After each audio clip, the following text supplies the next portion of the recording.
we will demonstrate you that how you should take nasopharyngeal and oropharyngeal sample in COVID-19 patient. First of all, before we are proceeding for collection, we should wear proper PPE kit. Then we should check all the things. That means VTM vial, 2 swab sticks, tongue depressor, scissor, ice pack,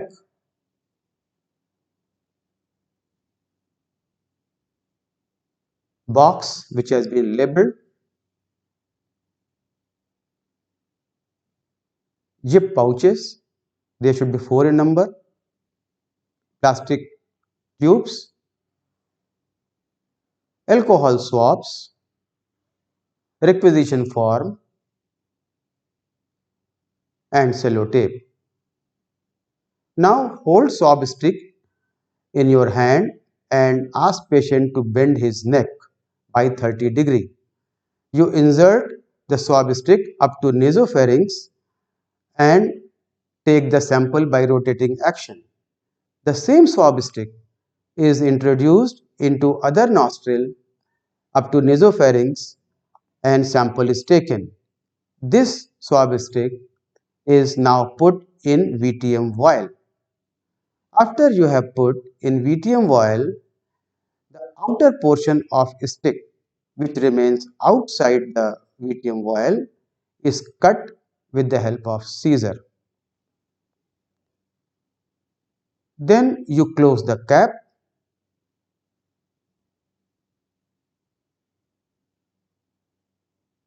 and take second swab stick.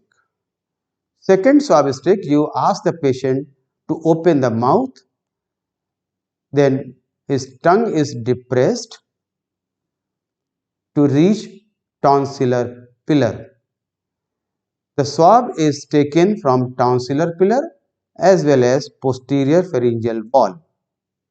We should ensure that this swab stick should not touch other part of oral cavity.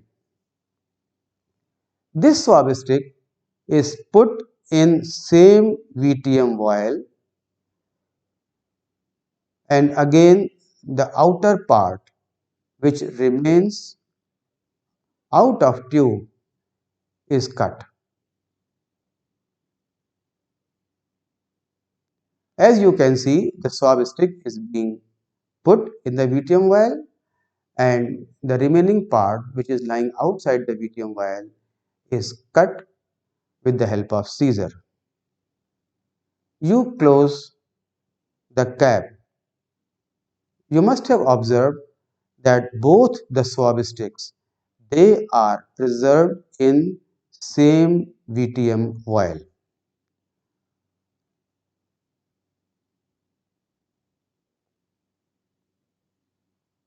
You apply sellotape so that there should be no leakage of solution. Do hand hygiene after this procedure. And after that, you need to remove gloves.